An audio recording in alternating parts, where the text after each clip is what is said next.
안녕하세요. 서준성이라고 합니다. 네. 음, 우선 제가 이 시간에 좀 중요하게 말씀드리고자 하는 것은 여기 제목에서 보이듯이 문제 해결력입니다. 그래서 우리 아이들이 어떤 형태로 수학 공부를 해야 이 문제 해결력을 가져갈 수 있을지에 포커스를 맞춰서 설명드리도록 하겠습니다. 어, 제가 일단 제일 먼저 말씀드리고 싶은 거는 학부모님들도 어쨌든 수학 공부를 많이 해보셨고 뭐 옛날이랑 지금이랑 이게 문제 결은 좀 다를 수 있어도 어려움을 느끼는 건 다 동일하다라고 생각을 하거든요. 근데 저는 그 수학이 과연 뭘까라는 생각을 조금 오글거리지만 해봤어요. 이거 사실 이거는 수업 시간에도 아이들한테 많이 말을 하거든요. 너희들은 수학이 뭐라고 생각하냐. 근데 저는 이게 잘 보이실진 모르겠는데 수학은 별빛과 같다라는 말을 종종 하곤 합니다. 전혀 오글거리지 않아요, 저는. 저는 아이들한테 이런 말을 많이 합니다. 자, 그런데 왜 별빛이라고 생각을 하냐면, 어, 그러니까 이렇다고 생각을 해봤어요. 저는 어릴 때부터 좀 하늘 보고 별 보고 이런 것도 좀 좋아했고, 뭐 수학도 좋아했지만, 뭐 천문학 이런 것도 좀 좋아했기 때문에 천체 만환경 같은 것도 있었고, 근데 막상 이렇게 하늘을 보고 별을 보고 나면 나중에 책에서 하는 말들이 보통 그렇죠. 내가 지금 보고 있는 별빛이 지금 당장 뭐 만들어진 그런 별빛은 아니다. 굉장히 오래전에 만들어진 빛이다. 근데 수학을 공부할 때도 무슨 생각을 좀 해왔냐면 아이들이 심화 문제를 풀 때 어려움을 느끼는 확실한 이유는 이거라고 생각해요. 내가 공부하는 것과 그에 대한 피드백이 바로바로 오지 않는 별빛과 같은 상황. 적어도 내가 지금 정말 어떤 좋은 방향의 공부를 갖고 거기에 몰두한다라고 하더라도 그게 한 주 뒤에라도 나오면은 아이들은 힘내서 공부할 거라고 봐요. 근데 이게 학년을 거듭하고 더 고학년이 되면은 그런 일은 일어날 가능성이 점점 낮아집니다. 적어도 2달 내지는 3달 정도는 계속 그 공부를 갖고 있어야, 그 습관을 갖고 있어야 피드백이 온다라고 생각을 해봤어요. 그래서 이렇게 한번 말씀을 드렸는데 아이들 입장에서도 그럼 내가 심화 문제를 잘 풀어내기 위한 방법이 무엇일까에 대한 고민을 정말 많이 할 거라고 봅니다. 저 역시도 많이 하는데 그 전에 심화 문제를 풀어야 되는 확실한 이유를 먼저 알아야 할 거라고 봐요. 이건 절대 상투적인 표현이 아니라 학부님도 그렇고 학생들 입장에서도 깨우쳐야 되는 내용이라고 생각을 합니다. 첫 번째로는 개념이 어떤 의미를 갖고 있는지를 확실하게 이해할 수 있어요. 그러니까 쉬운 문제에서는 그, 그 진짜 뜻을 찾아내기가 쉽지 않습니다. 대충 찍먹해도 답이 나오거든요. 그럼 아이들 입장에서는 아, 내가 알고 있는 개념이 진짜 그거구나 라고 이제 생각하는 경우가 있는데 막상 심화 문제를 좀 이렇게 깊게 분석하다 보면은 단순히 쇼컷만으로 문제를 푸는 게 아니라 정말 기초 개념만으로도 그 풀이 과정을 줄일 수 있는 것들이 굉장히 많아요. 근데 우리는 이걸 교과서 개념이라 하고 기본 개념이라고 말을 하지만 아이들 입장에선 그게 매력적이게 보이진 않아요. 왜냐면 다른 애들은 진짜 쇼컷도 많이 알고 뭐 어디 대학 수학 뭔가 개념이라든가 이런 거 막 갖고 와서 푸는 걸 보면 막 신기하거든요. 근데 그 진짜 개념의 참뜻을 알게 되면은 아, 이게 그 고급 실전 개념보다 훨씬 파워풀하구나. 이걸 느낄 수 있습니다. 실제 수업도 그런 식으로 구성을 하고 있고요. 그리고 이게 저는 되게 중요하다고 생각하는 게 뭐냐면 심화 문제를 풀어봐야 내가 실제 어떤 문제를 풀 때 어디까지 생각해야 하는지를 알 수 있어요. 이게 뭐냐면 아이들이 문제를 풀다가 어려운 문제가 좀 나오면 포기하는 경우가 있거든요. 그러니까 예를 들어서 경우의 수 문제를 푼다라고 하면 제가 생각해 봤을 때는 경우를 한 4가지, 5가지나 나눠야 되는데 이게 맞아요? 이거 너무 좀 아닌 것 같은데 이런 얘기들을 할 때가 있어요. 근데 실제로는 그렇게 풀어야 되는 경우라도 아이들이 이걸 경험해 보지 않았다면 4번, 5번 나누는 걸 별로 안 좋아해요.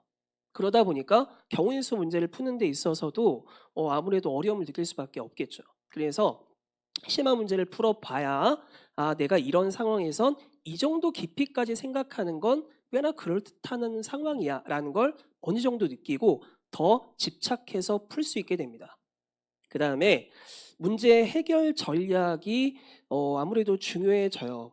이게 아이들이 지금 풀어내는 그 문제들 난이도를 보면은 아이들 입장에선 되게 어려운 문제라고 생각해서 이렇게 뭐 풀 수도 있는데 이게 시간이 지나 보면 되게 쉬운 문제들이 많아요. 하물며 그게 뭐 블랙라벨이라고 하더라도 아니면 뭐 실력 정석에 있는 연습 문제라고 하더라도 어느 정도 개념이 차고 문풀량이 많아지면 아이들은 꽤나 쉽게 접근할 수 있어요.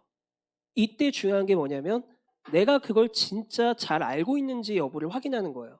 근데 제가 경험한 바에 따르면 지금 예비고1 학생의 입장에서 정말 잘한다라는 아이들의 문풀을 봐도 그렇게 좋진 않아요. 그렇게 좋은 건 아닙니다. 그럼 아이들이 왜 이렇게 푸는지를 돌이켜보면 그렇게 배운 거예요.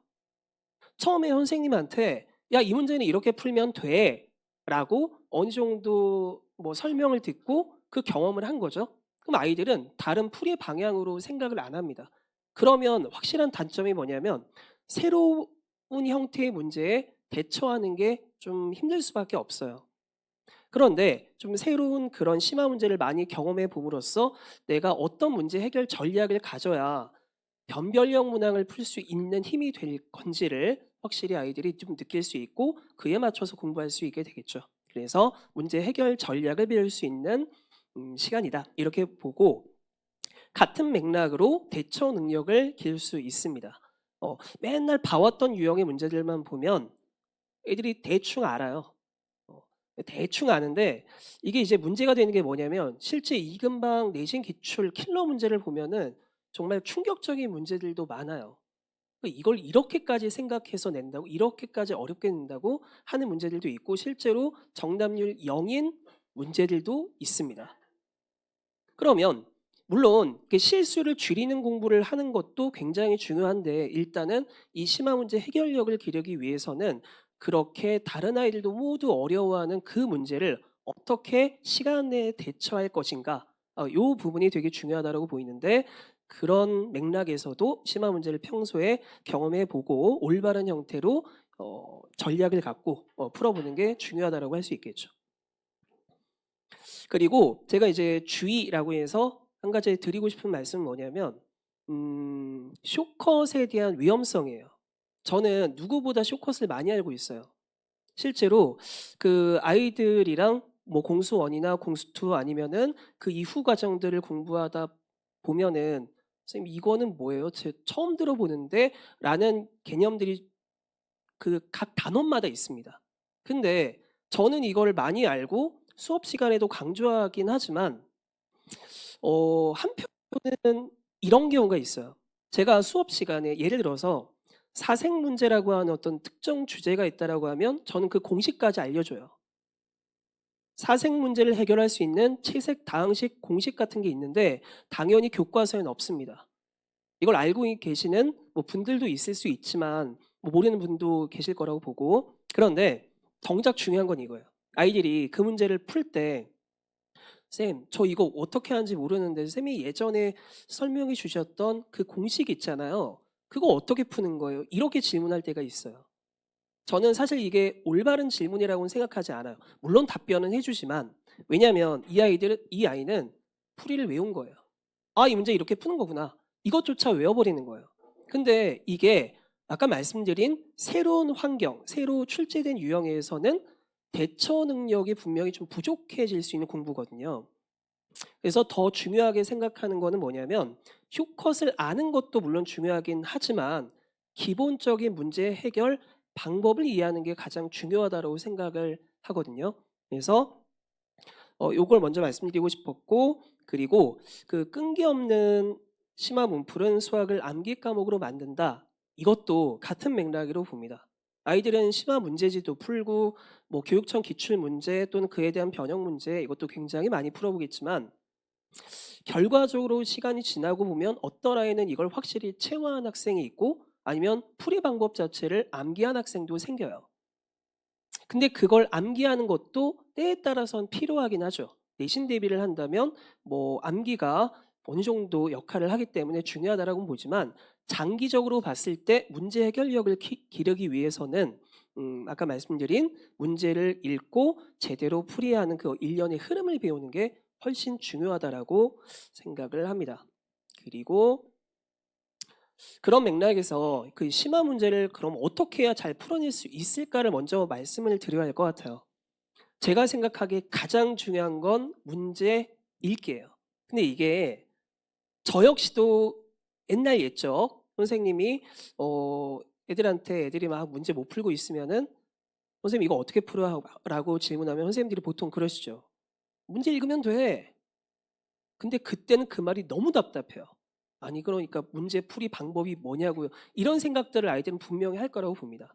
그런데 문제를 읽는다라는 것의 본뜻은 뭐냐면 텍스트를 보는 게 아니에요. 정확히 말하면 이겁니다. 문제 그 처음부터 마지막까지를 읽고 난 다음에 가장 중요한 부분에 먼저 반응해야 돼요. 그 첫 반응에 따라서 뭔가 식을 작성을 하거든요, 보통. 첫 개념을 사용하는 거죠. 이 문제가 이 개념이랑 연관이 있을 것 같다라는 생각으로 그에 대한 식을 작성합니다. 그 다음에 해야 되는 건 뭐냐면 내가 이 첫 반응으로 최종 결론을 내긴 했는데 그 다음엔 어떻게 풀어야 하지라는 그 막히는 구간이 생겨요. 그 다음에 어떻게 풀어야지? 그때 문제를 보는 거고 그때 문제에 주어진 조건을 확인하는 거예요. 그러면 아니나 다를까 문제 맨 마지막에 이때 A랑 B는 자연수입니다. 이런 조건들이 조금 더 눈에 띄게 돼요. 처음에는 그냥 흘깃 텍스트만 보고 넘어갔을 법한 조건들도 뭔가 막다른 길에 다다르면 그 다음 해결하기 위해 조건 뭐가 있을지를 확인하는 것, 이게 문제 읽기의 참뜻이라고 봐요. 그러면 보통 아이들이 실수가 일어나는 부분이 어디냐면 그런 조건들 하나하나를 세세하게 확인하지 못해서인 경우가 많거든요. 문제를 이렇게 읽어내면은 조건을 다 사용하게끔 문제 해결이 이루어지다 보니까 실수도 자연스럽게 줄어들 거라고 생각을 하고 실제로 그런 효과가 있어요. 그리고 그 문제 읽기 단계에서도 좀 강조드리고 싶은 게 그 추론 과정이거든요. 근데 이게 뭐냐면 저희가 어릴 때 이런 경우가 있어요. 그 수학 문제 중에서도 가장 좀 예시를 들 때 많이 드는 것 중 하나가 이런 거죠. 시장이 있는데 그 시장에 닭이 몇 마리 있고 그리고 소가 몇 마리 있다. 머리를 봤더니 머리가 몇 개가 보였고 다리를 봤더니 다리가 몇 개가 보였다. 아이들한테 이 문제를 제시하면 미지수를 도입하겠죠. 공부를 좀 했다 그러면서 호기롭기 시작합니다. 근데 제가 생각하는 그 수학은 이게 아니에요. 실제로 지금 내신 기출도 그렇고 수능 기출 문제들을 보면은 추론 능력을 극대화하는 유형의 문제들이 굉장히 많이 나옵니다. 그 추론을 중요하게 생각한 유형의 문제가 수능에서는 보통 뭐냐면 그 수열의 귀납적 정의 그리고 그에 의한 나열 형태의 문제들이에요. 역추적이 일어나기도 하고 그 다음 값이 무엇일지를 하나하나 확인하면서 넘어가야 되는 문제들이거든요. 근데 아이들이 이걸 되게 어려워해요. 왜냐하면 하나의 공식으로 딱 떨어지는 게 아니거든요. 그래서 그냥 이건 모르겠다고 넘어가는데 보통 그런 것들이 킬러로 나옵니다. 그래서 아까 말씀드린 예시에서는 비지수를 처음에 도입하는 게 아니라 대충 가정해 보고 확인하고 변형하고 확답을 내리는 이런 일련의 추론과 확인 과정이 더 중요하다고 생각을 합니다. 다만 그 추론 과정이 끝난 이후에는 그래서 내가 이 문제를 풀기 위한 좀 다른 방법으로는 연립 방정식도 있어라고 정리를 해주는 게 중요하다고 봐요. 그래야 아이들이 생각의 폭도 넓어지고 내가 옛날에 공부했던 이런 문제도 다양하게 풀 수 있구나를 좀 체득할 수 있을 거라고 봅니다. 그리고 보통 저희가 어려운 문제라고 하면 수식으로만 냅다 들어가는 문제가 그렇게 많진 않아요. 자, 역으로 말씀드리면 선생님 저 이 문제 어떻게 푸는지 모르겠어요 라는 질문이 나왔을 때 막상 문제를 보면 시각화로 그래프로 도형으로 끝나는 문제들도 그런 게 굉장히 많거든요. 근데 학생들은 이런 걸 보통 식으로 쭉 그냥 풀어요. 아니나 다를까 틀릴 가능성이 높겠죠. 왜냐하면 상황 파악을 제대로 못한 상태에서 계산만 하겠다 이런 뜻이거든요. 그래서 저는 어떤 상황일 때 시각화 과정이 좀 더 좋고 수식 과정으로 푸는 게 훨씬 더 좋을지 이런 것들을 아이들한테 계속 일단 상황에 놓이게 하고 확인시키고 그리고 저울질하게 만드는 그런 과정도 되게 중요하다고 봅니다. 그리고 심화 문제를 풀 때는 모든 유형을 세세하게 공부하는 거는 그렇게 좋진 않아요. 그렇게 이게 바람직한 공부는 아닌데 보통 이제 학부모님들께서는 따박따박이라는 표현을 좋아하실 거라고 봅니다. 하나하나 확인하고 넘어가고 근데 수학 실력은 그렇게 산술적이지 않아요. 1 더하기 1이 2가 아닙니다. 적어도 수학 자체에선 1 더하기 1이 2겠지만 수학 실력은 그게 아니에요. 1 더하기 1이 2보다 작은 경우가 훨씬 많아요. 그럼 이제 제가 봤을 때는 오히려 이런 게 더 중요하다고 보거든요. 그 각 과정, 각 단원마다 굉장히 중요한 정말 코어 개념들이 있습니다. 그 코어 개념은 어디에서 언제 봐도 무조건 나오는 문제들이에요. 그 문제만큼은 제대로 파는 거예요. 쉽게 말씀드리면 거점을 공략하는 거죠. 그 거점을 공략해 두면 그 주변 개념들은 이후에 조금씩 물들어서 조금 더 쉽게 느껴집니다. 그래서 핵심 주제만큼은 제대로 끝내두는 게 좋아요. 그러면 시간이 지나도 아, 이 문제 그거네. 아이들은 기억이 안 난다고 하지만 손이 반응하고 머리가 반응합니다. 그리고 연습은 뭐 두말할 필요도 없겠죠. 굉장히 중요합니다.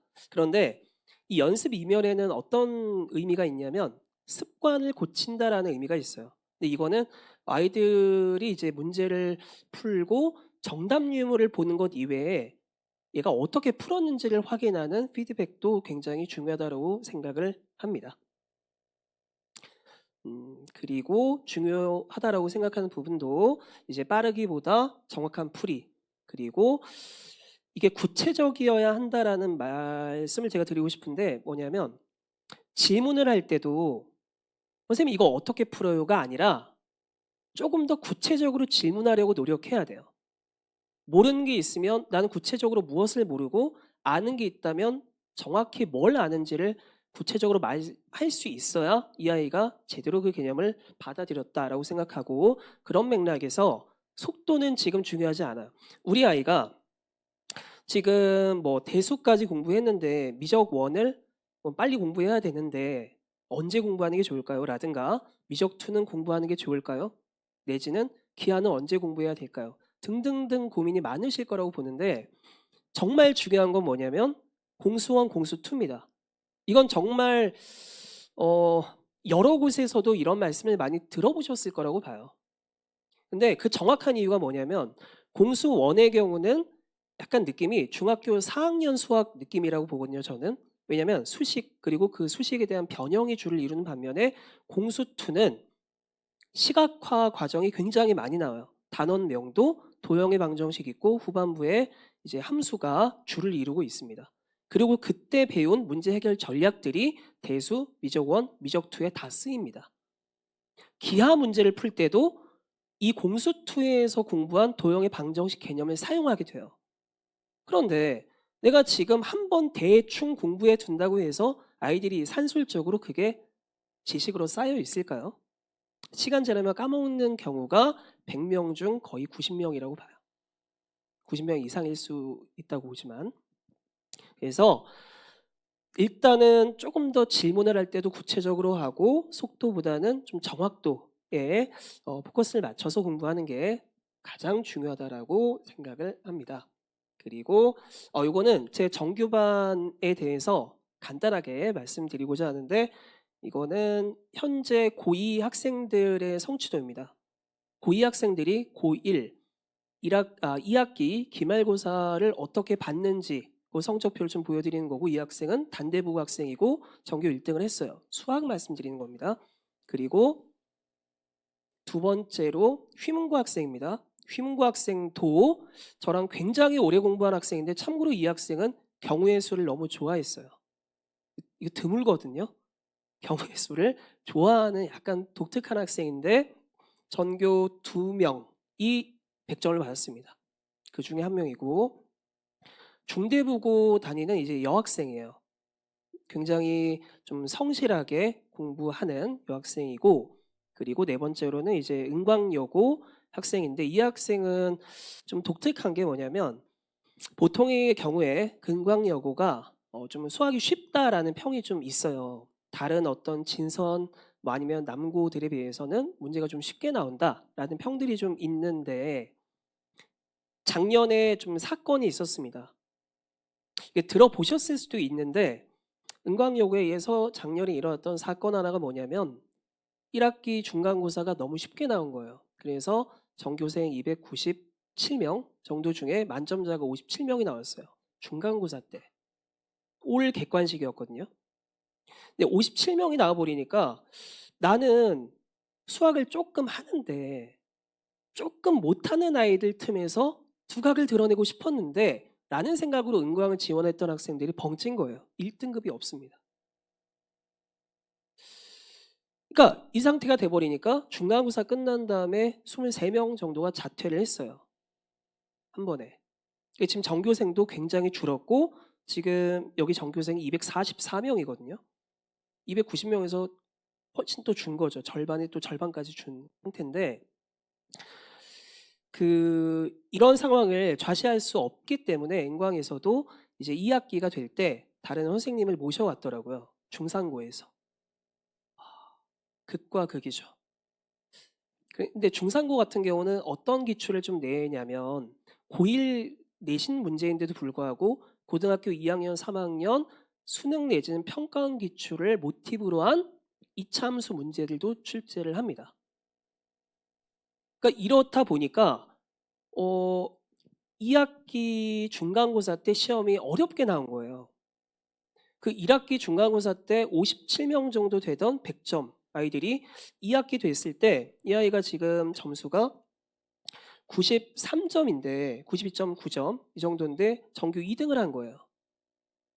그러니까 이때 굉장히 중요한 게 뭐냐면 변화에 흔들리지 않는 공부를 하는 것 이게 굉장히 전 중요하다라고 다시 한번 느꼈거든요. 우리 아이가 갈 학교가 대충 시험이 이렇더라. 그거를 확신을 갖고 공부하는 건 좀 위험하다라고 생각을 합니다. 오히려 더 중요한 건 뭐냐면 이 학교의 시험이 이렇게 나오니까라기보다는 우리 아이의 수학 실력이에요. 지금은 무조건적으로 수학 실력을 길러야 되고 그 수학 실력을 기르기 위해선 심화 문제를 반드시 경험을 해둬야 합니다. 시간이 지나면은 이걸 받아들일 만한 또 시간이 필요한데 그게 좀 부족할 수도 있기 때문에 미리미리 연습을 해두는 것을 강조드리고 정규반은 예비고일 정규반으로 수토 대수 과정을 개강하게 됩니다. 개강일이 7월 16일 수요일이고 대수 심화 진도를 나가게 됩니다. 그리고 특강의 경우는 사실 필수 특강은 아니에요. 공수2는 들어도 되고 들어도 되지 안 들어도 큰 상관은 없습니다. 오히려 대수 하나만이라도 제대로 파면 저는 나름 성공적이라고 생각하기 때문에 그런데 우리 아이가 함수 해석 문제를 좀 많이 어려워한다라면은 공수2 공부를 해보는 것을 추천드립니다. 9월부터 11월까지는 정규반에서 이제 미적원 심화 과정을 진행을 하게 되고 12월에는 단기 특강 형태로 기하 과정을 추가하게 돼요.